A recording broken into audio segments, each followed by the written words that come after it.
There's a specific kind of betrayal that doesn't announce itself the way you'd expect. It doesn't come with slammed doors or shouted confessions. Sometimes it comes quietly, through a bank statement you almost didn't ask your sister to check, while you're lying in a hospital bed too weak to sit up on your own. I built the life my husband was out celebrating that night. I just didn't know until I nearly died that I was the one who paid for the party I wasn't invited to. My name is Vernus. I built a business from nothing. I built a marriage on top of it without realizing how much of that marriage was standing on my back alone. This is the story of the night I found out exactly how much. I need to start with the collapse itself, because everything that came after only makes sense once you understand how sudden it was, how completely it took my legs out from under me with no warning at all. It happened on a Thursday afternoon, an ordinary one, nothing about it different from 100 other Thursdays. I was at my design studio, the interior design firm I'd built from a one-woman operation working out of my apartment 11 years earlier into a company with 14 employees, and a client list that included 2 hotel chains and a small handful of the kind of homes that get featured in magazines. I was standing in the middle of a fabric consultation, holding 2 swatches up against the light, when a headache hit me so suddenly and so violently that I dropped both samples on the floor and grabbed the edge of the table to keep from going down with them.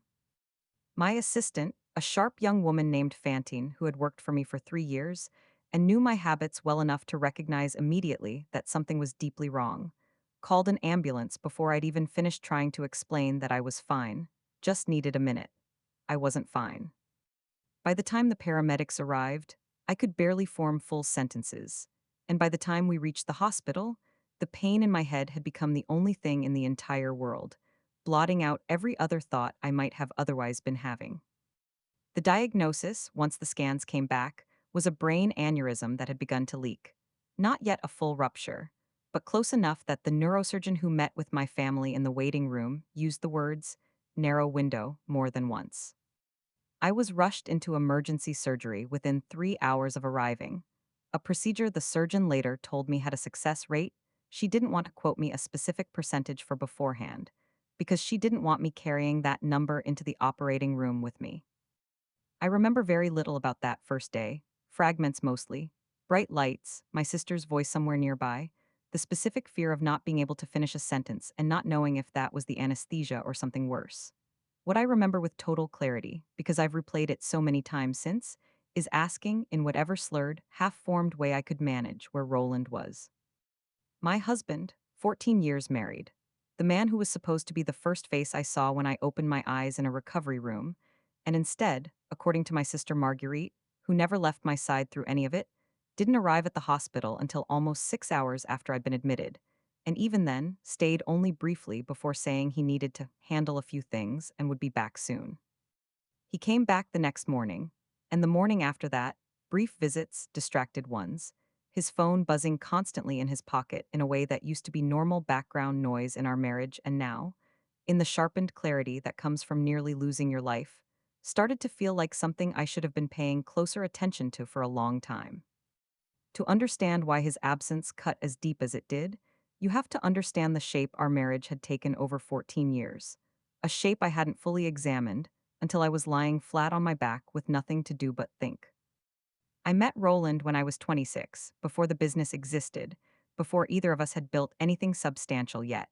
He was warm and charming in those early years, full of plans, always talking about the restaurant he was going to open, then the real estate deals he was going to close, then the consulting firm he was going to launch. I believed in every single one of those plans, cheered him through every single failed attempt, told myself that a man who dreamed that big just needed the right opportunity to finally land. I remember, early on, genuinely admiring that quality in him, the relentless optimism, the willingness to keep swinging even after a venture collapsed. My own mother had raised me to value stability above almost everything else, and some part of me, in my 20s, found Roland's restless ambition exciting precisely because it was so different from the cautious world I'd grown up in. I told myself I was choosing a life partner who dreamed big, not realizing yet that dreaming big and following through are 2 entirely different skills, and that a marriage can survive on the first one for only so long before someone has to handle the second. Meanwhile, almost without either of us naming it directly, I built my design business into something real. It started small, one client, then three, then a referral network that grew faster than I ever expected. Roland's ventures, one after another, folded within a year or two of launching, each time for reasons that sounded reasonable in the moment: bad timing, a difficult market, a partner who didn't pull their weight. And each time, without much conversation about it, the financial responsibility for our household shifted a little further onto me. By year 7 of our marriage, I was covering the mortgage, both cars, the health insurance, and increasingly, quiet infusions of cash into whatever Roland's current venture happened to be. Money I told myself was an investment in our shared future, rather than a pattern I should have been questioning much sooner. I want to be honest about something, the way I've had to be honest with myself since all of this happened. I didn't mind being the primary earner, not really, not for most of those years. I was proud of what I'd built.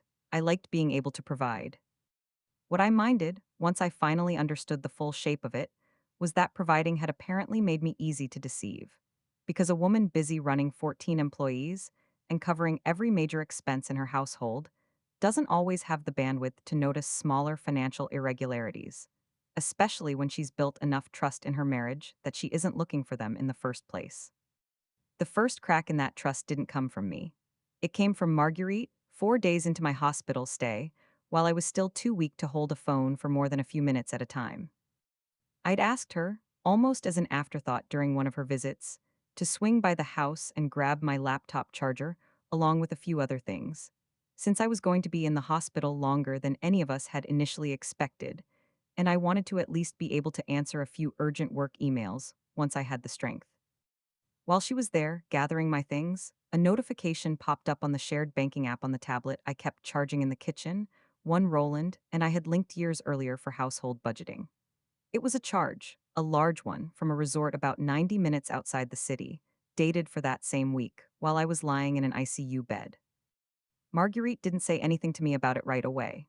She's careful that way, has always been the type to gather full information before raising an alarm, so instead she quietly started looking a little closer, checking a few more days of transaction history while she sat in my kitchen that afternoon, something she later told me she almost talked herself out of doing, feeling like she was invading my privacy even as her gut told her something was deeply wrong. What she found over the following 2 days unfolded to me the way most devastating things do when you're stuck in a hospital bed unable to move. Not all at once, but in pieces, delivered carefully by someone trying not to send your blood pressure into a place your surgeon had specifically warned everyone to keep it out of. There was the resort charge. There was a separate, smaller apartment lease Marguerite found buried in an old email folder on the shared computer. A one-bedroom across town I had no knowledge of. Paid for through an account technically under Roland's name, but funded, when she traced it back far enough, by transfers from the joint business reserve account I'd built specifically to cushion my company through slow seasons. I lay in that hospital bed, absorbing each new piece of information with a strange, detached calm that I now understand was simply my body protecting itself, unable to process the full emotional weight of financial betrayal while it was still fighting to keep me alive from a medical one. I couldn't storm out of that room. I couldn't drive across town and confront anyone. I could barely sit upright without the room spinning. All I could do was listen to my sister's voice on the phone, quiet and careful, laying out one discovery after another, while machines beeped steadily beside me, and I tried to hold myself together enough to keep asking the next question. There's a particular kind of helplessness that comes from wanting desperately to act and being physically incapable of it, and I don't think I truly understood it until those days in that hospital bed. In my normal life, when a problem surfaced in my business, I moved on it within hours, pulled the relevant documents, made the calls, handled it. Lying there unable to do any of that for myself, forced to route every question and every next step through my sister's hands and voice, taught me a kind of patience I had never needed to develop before. A patience that, strangely, ended up serving me well once I finally was strong enough to act on everything she'd uncovered. The detail that finally broke through the detachment, that turned quiet devastation into something sharper, came on the 5th day of my hospitalization, the same night I would later learn that I had been at my most critical. A night the nursing staff had actually called my sister at 2 in the morning because my vitals had dipped in a way that worried them enough to want family close by. Marguerite had rushed to the hospital that night, sat beside my bed until sunrise, terrified in a way she didn't fully admit to me until much later. That same night, according to a photo, a mutual friend sent Marguerite 3 days after the fact, not realizing what it would mean. Roland had been at a rooftop event downtown, dressed sharp, drink in hand, arm around a woman none of us had ever met, both of them laughing at something in a picture that had been posted publicly, tagged with the name of the venue and a timestamp that lined up, almost to the hour, with the worst night of my hospitalization. I remember staring at that photo on Marguerite's phone, propped up slightly in my hospital bed, my head still wrapped in bandages, and feeling something in me go very still and very cold. A stillness that had nothing left in common with the disorientation of the days before. My husband had been out celebrating, on money that traced back to accounts I had built, arm around another woman, while I nearly died a few miles away in a bed he had barely visited. I didn't cry, not that night.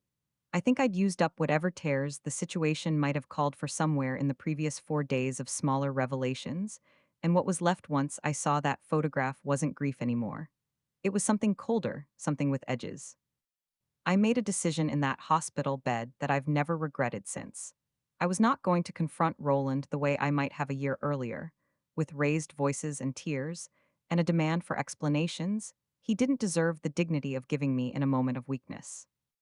I was going to get strong enough to leave that hospital, and then I was going to handle this the way I'd handled every serious problem in my business for the past 11 years, methodically, with documentation, with a plan, and without giving the other party any warning before I was ready to act. I asked Marguerite, once I was strong enough to think clearly, to help me quietly gather everything. Every transaction, every transfer, every piece of evidence of the apartment lease, and where its funding had originated. I had my company's accountant, someone I trusted completely and who had no personal stake in my marriage, do a discreet audit of the business reserve account, tracing exactly how much money had been redirected over the previous 18 months and through what specific channels. I contacted a lawyer, quietly, from my hospital room, someone who specialized in exactly this kind of financial untangling, and began the process of protecting what remained of my business assets before Roland had any idea I knew anything at all.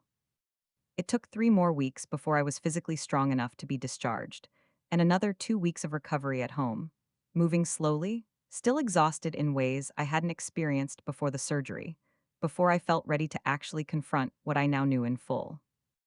Roland, through all of it, continued behaving as though nothing had changed, visiting with flowers and gentle concern, telling me how relieved he was that I'd pulled through, apologizing for being so distracted during my hospital stay because work had been an absolute nightmare that week. I let him talk. I let him build his version of events, layer by layer, while I sat there healing and gathering the last pieces of paperwork I needed. The confrontation, when it finally came, didn't happen the way I imagine either of us might have once pictured it happening, back when our marriage still felt like something worth fighting to protect. There was no shouting. I didn't throw anything. I sat him down at our dining room table on a quiet Tuesday evening, 5 weeks after I'd left the hospital, and I placed a folder in front of him. Bank statements, the apartment lease, the audit from my accountant, a printed copy of the photograph from that rooftop event, the one taken the same night I'd nearly died. I want you to look through all of this before you say anything, I told him, my voice steadier than I expected it to be, because I already know everything that's in it, and I need to see whether you're going to tell me the truth or whether you're going to try to talk your way around paperwork that doesn't leave you any room to. I watched him go pale as he flipped through the pages, watched the particular panic of a man realizing the woman across from him already holds every card before he's played a single one of his own. He tried briefly to minimize it, said the apartment was just somewhere to think, that the woman in the photo was just a friend from an old business contact, that the resort trip had been a work thing he hadn't mentioned because he didn't want to bother me while I was so busy with the company. Roland, I said, and I remember how calm my own voice sounded, almost unfamiliar to me. I nearly died. My sister found this while I was in an ICU bed. I have watched for 5 weeks exactly how far you're willing to let a lie stretch before you're forced to stop stretching it. Please don't do that to me at this table, too. Something in him seemed to understand, finally, that there was no version of this conversation where minimizing would work. And what came out after that was closer to the truth, though still delivered in the halting, self justifying way that people tell the truth when they're more concerned with softening their own image than with actually being honest. The affair had been going on for just over a year, with a woman named Chantel he'd met through one of his failed business ventures. The apartment had been rented 8 months earlier, funded, as I already knew, through transfers he'd made from the business reserve account, transfers he'd justified to himself. He said, as borrowing against future income he was certain he'd eventually bring in himself. Some new venture always perpetually on the horizon that would let him pay it all back before I noticed.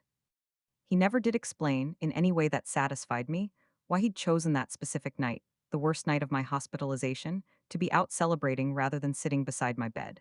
His best attempt was that he didn't realize how serious it was that particular evening, that he'd been overwhelmed and needed an escape. A explanation so thin I didn't bother responding to it at all. Some silences say more than any argument could. What followed over the next several months was not the kind of dramatic separation you might expect from a story like this. It was slower, more procedural, largely because I insisted on it being that way. My lawyer had already secured protections around my business accounts before Roland even knew I was aware of the affair, which meant that by the time we sat down to actually discuss the terms of our separation, there was very little left for him to leverage.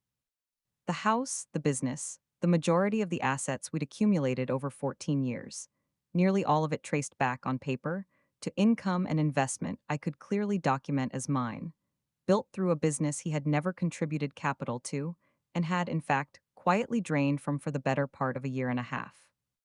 I moved through the divorce with a kind of clarity I hadn't expected to feel, given how shattering the initial discovery had been. Grief still came in waves, some nights harder than others, mourning not just the marriage but the specific version of Roland I'd believed in for 14 years, the one who didn't actually exist the way I'd built him up to be in my own mind. But underneath the grief was something sturdier, something that had been quietly building in me since that hospital bed, since the moment I decided I was going to handle this with strategy instead of collapse. Fantine, my assistant who had called the ambulance that first Thursday, became something closer to family over the following months, checking in on me not just professionally but personally, and I found myself grateful, in ways I hadn't fully appreciated before, for the people in my life whose loyalty had never once wavered or needed to be questioned. Marguerite, of course, remained the steadiest presence through all of it, and I've thought often about how differently this entire story might have unfolded if she hadn't quietly noticed one small irregularity on a banking app while doing me a simple favor. How close I came to recovering from surgery, only to walk straight back into a marriage that would have kept bleeding me for who knows how much longer. I sold the house within 4 months, moved into a smaller place that felt entirely mine in a way our shared home never fully had, and threw the kind of focus into my business that only comes from someone who has been reminded, in the most brutal way possible, exactly what she's capable of building and protecting on her own. The company grew that year more than it had in the previous 3 combined, not because heartbreak makes people more productive in some romantic, cinematic way, but because for the first time in over a decade, every single dollar the business generated was staying exactly where I put it, instead of quietly funding a second life I knew nothing about. Roland reached out several times over that first year, occasionally apologetic, occasionally defensive, once asking directly whether there was any chance of us finding our way back to each other eventually. I told him the truth, the same truth I'd arrived at somewhere in those long, still weeks of recovery. That I didn't hate him, that I even understood, in some distant, clinical way, how a person convinces himself over years that borrowing against someone else's success is a temporary measure rather than a fundamental betrayal. But understanding where a betrayal comes from has never once made me feel obligated to rebuild a life on top of it a second time. I think about that hospital bed often, stranger as it sounds, not with bitterness but with something closer to gratitude, because it was in that stillness, in that complete physical powerlessness, that I finally saw the full shape of a pattern I'd been too busy, too trusting, or too invested in believing the best about my husband to see clearly for years. Nearly losing my life forced me to slow down long enough to notice what had been quietly happening around me the entire time I was too busy building it to look up. What I learned, more than anything, is that the people who benefit most from your strength are sometimes the ones least inclined to protect it. I spent 14 years building a life sturdy enough to hold 2 people, and it never once occurred to me that the second person might be using that sturdiness as cover for a life I wasn't part of at all. I don't regret being the one who built things. I only regret how long it took a near death experience to force me to look closely enough to see who I'd actually built them with. If you're the one holding your household together right now, financially or otherwise, I want you to hear this clearly. Your strength is not an invitation for someone else to stop showing up. Watch closely, ask questions, and never assume that being the provider makes you immune to being deceived. Tell me in the comments where you're watching from tonight, and if you've ever had to rebuild your life from a hospital bed or a moment just as powerless, I hope you found the same clarity I did once the dust settled. Subscribe to Black Hope so you never miss the next story. And if this one reminded you of your own strength, send it to a woman in your life who needs to hear it tonight. I'll see you in the next one.